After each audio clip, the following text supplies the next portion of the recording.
Top quality और consistent performance के लिए सिर्फ सिल्वर पंप नाम याद रखना।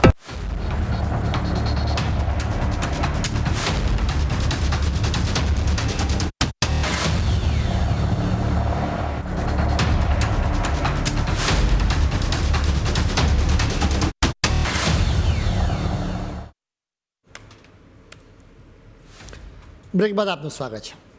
આજે વાત કરવી છે એક એવા સરકારી તંત્રની જે ભલે પ્રોફિટ બહુ ફોકસ ન કરે પરંતુ એમના સાહેબોના પ્રોટોકોલમાં જરાય કચાશ રાખતું નથી। એક સાહેબની મહેમાનગતિની વિગતો જોઈને છે ને તમે ચોંકી જશો। બીએસએલના ડિરેક્ટર વિવેક બંજલની આખી વાત છે। તેઓ 25 અને 26મી ફેબ્રુઆરીએ પ્રયાગરાજની પાવન ધરતી પર પધારવાના હતા। અધિકારીઓને પહેલાંથી જ સાબદા કરી દેવામાં આવ્યા। તેમને કહેવામાં આવ્યું કે સાહેબ આવવાના છે અને મિટિંગ કરશે, સંગમમાં ડૂબકી પણ લગાવશે અને કૌશાંબીના જૈન તીર્થમાં માથું પણ ટેકવશે। આટલા સુધી કોઈ જ વાંધો નહોતો। જોકે આ મુલાકાત માટે જે રીતે પ્રોટોકોલ જે જાહેર થયો છે ને એ વાંચીને તમને લાગશે કે તમે કોઈ લોકશાહીમાં નહીં પરંતુ 18મી સદીના કોઈ રજવાડામાં જીવી રહ્યા છો। અત્યારે બીએસએનએલ ભારે સ્પર્ધાનો સામનો કરી રહ્યું છે। જોકે આ સરકારી કંપનીને એની પરવા જ નથી। આ કંપનીને તો સાહેબની મહેમાનગતિની જ ચિંતા છે। આ સાહેબની મહેમાનગતિ માટે એકાદ બે નહીં પરંતુ પૂરા 50 અધિકારીઓની ફોજ ઉતારવામાં આવી। અલગ અલગ કમિટીઓ બનાવી। કોઈકને નાસ્તાની જવાબદારી સોંપાઈ તો કોઈકને લંચની। પરંતુ હદ તો ત્યાં થાય કે જે સાહેબના અંડરવેર, ટુવાલ અને સ્લીપરની વ્યવસ્થા કરવા માટે પણ ગેજેટેડ અધિકારીઓની ડ્યુટી લગાવવામાં આવે। જે હાથોએ ડિજિટલ ઇન્ડિયાની ફાઇલો પર સહી કરવાની હતી એ હાથો હવે સાહેબ માટે સાબુ, કાંસકો, અરીસો, તેલની બોટલ અને ટૂથપેસ્ટની એક કિટ તૈયાર કરી રહ્યા। શ્રવણકુમાર, સુખસાગર અને પવનકુમાર જેવા જવાબદાર અધિકારીઓએ ઓફિસમાં બેસીને એ વિચાર કરવો પડ્યો હતો કે સાહેબને કઈ કઈ બ્રાન્ડની કઈ ચોકલેટ ભાવશે, ફ્રૂટ બાઉલમાં સફરજન કેટલા હશે અને કેળા કેટલા હશે, ચિપ્સના પેકેટ કયા ફ્લેવરના રાખવા અને ચશ્મા ક્યાં મૂકવા। આ કોઈ મજાક નથી। આ એક સત્તાવાર પ્રોટોકોલ છે જે ચાર્ટ બનાવીને દરેક અધિકારીને સોંપવામાં આવ્યો કે કોને કઈ ડ્યુટી છે। આ લોકોને ફ્રૂટ જ્યુસ, ચશ્મા, નેપકિન, ટુવાલ, સાબુ, અરીસો, સ્લીપર, ટૂથપેસ્ટ, બ્રશની પણ વ્યવસ્થા કરવા માટે કહેવામાં આવ્યું। એક ટીમ સંગમ કિનારે ઊભી રહીને સાહેબના સ્થાન માટે બાથિંગ કિટ તૈયાર કરશે। સાહેબ ડૂબકી લગાવીને બહાર નીકળે એટલે તરત જ ટુવાલ અને અંડર ગાર્મેન્ટ્સ હાજર હોવા જોઈએ।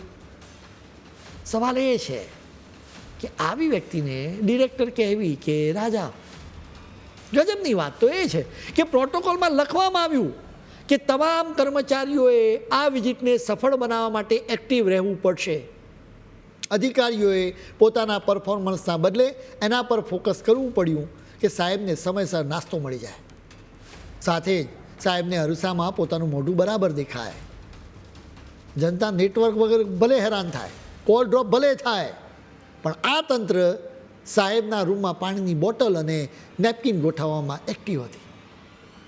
જ્યારે સંસ્થાના ટોચના અધિકારીઓ આવી શાહી માનસિકતા ધરાવતા હોય ત્યારે સમજી શકાય કે બીએસએનએલ ખાનગી કંપનીઓની સરખામણીમાં કેમ પાછળ છે। બીએસએનએલનું નેટવર્ક અનેક ગામડાના ખેતરોમાં પકડાતું નથી, ત્યારે સાહેબના પ્રોટોકોલનું નેટવર્ક બહુ મજબૂત રીતે પકડાય છે। એક ખાસ કમિટી બનાવવામાં આવી છે જેનું કામ ફાઇલો ઉકેલવાનું નહીં પરંતુ સાહેબને સંગમમાં ડૂબકી મરાવવાનું, બોટ રાઇડ કરાવવાનું અને જુદા જુદા મંદિરોમાં દર્શન કરાવવાનું છે। ભગવાનના આશીર્વાદ તો સાહેબને મળી જ જશે, પરંતુ જનતાના પૈસે થતા આ પ્રવાસનનું ખર્ચનું પુણ્ય કોને મળશે એ મોટો સવાલ છે। બીજી એક આખી કમિટી માત્ર સવારના નાસ્તાની ચિંતામાં ડૂબેલી છે।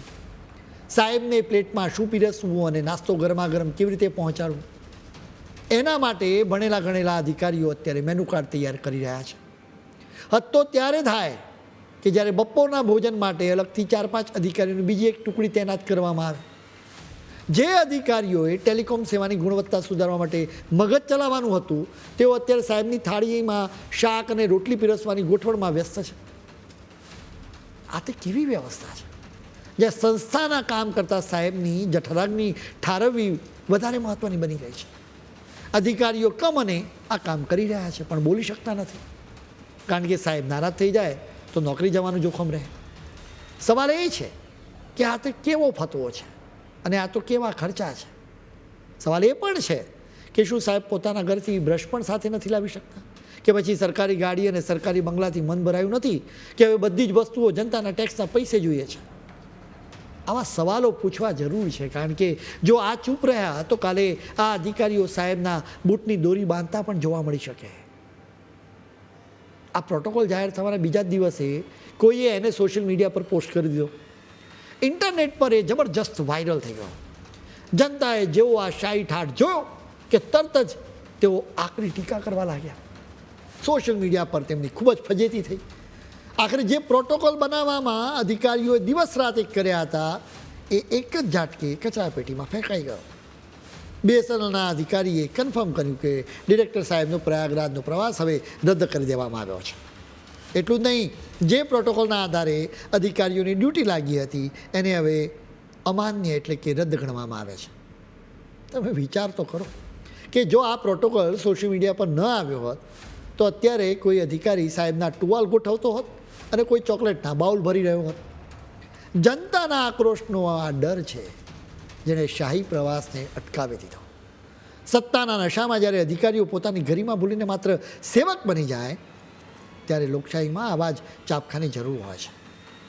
સાહેબની વિઝિટ તો રદ થઈ ગઈ, પરંતુ આ કિસ્સાએ સરકારી તંત્રની અંદર ચાલી રહેલી એ માનસિકતાની ઉગાડી પાડી દીધી છે જે સંસ્થાને ખોટમાં ધકેલે છે અને સાહેબોને ભગવાન માને છે. જ્યારે BSNLના સાહેબો શાહી પ્રોટોકોલમાં વ્યસ્ત હોય ત્યારે તિજોરીમાં કેટલું મોટું ગાબડું પડે છે એનો આ પુરાવો જુઓ. કેગનો રિપોર્ટ કહે છે કે BSNLને 1757.56 કરોડ રૂપિયાનું નુકસાન થયું છે. એનું કારણ એ કે સાહેબો 10 વર્ષ સુધી રિલાયન્સ જીઓને બિલ મોકલવાનું ભૂલી ગયા. મે 2014થી લઈને અત્યાર સુધી ઇન્ફ્રાસ્ટ્રક્ચર વાપરવા બદલ જે પૈસા વસૂલવાના હતા એના પર ધ્યાન જ આપવામાં ન આવ્યું. સામાન્ય માણસ જો થોડા મહિના બિલ ન ભરે ને તો એનું કનેક્શન કાપી નાખનારા અધિકારીઓ એક ખાનગી કંપની પાસે કરોડો રૂપિયાથી વધુ રકમ લેવાનું જ ભૂલી ગયા. આ ભૂલ નથી, આ તો મહેરબાનીની પરાકાષ્ઠા છે. જ્યારે અધિકારીઓનું ધ્યાન નેટવર્ક સુધારવાને બદલે માત્ર સાહેબોની મહેમાન ગતિમાં હોય ત્યારે જનતાના કરોડો રૂપિયા સ્વાહા થઈ જાય. એમાં કોઈ નવાઈ નથી. આ આંકડા માત્ર નુકસાન નથી, પરંતુ ટેલિકોમ સેવાની એ વરવી વાસ્તવિકતા છે જ્યાં સરકારી તિજોરીના ભોગે ખાનગી કંપનીઓ ફૂલે ફાલે છે. સવાલ પૂછવો પડશે કે આ મામલે અત્યારે કોઈની જવાબદારી નક્કી થશે કે પછી હંમેશાની જેમ ફાઇલો ધૂળ ખાતી રહેશે. આ સવાલ જરૂરી છે કેમ કે આ તમારા અને અમારા પરસેવાની કમાણી છે જે બિલ ન બનાવવાના બહાને ઉડાવી દેવામાં આવી. આજે ટેલિકોમ સેક્ટરમાં એવો સમય આવી ગયો છે કે કંપનીઓ આંગળીના વેઢે ગણાય એટલી જ બચી છે.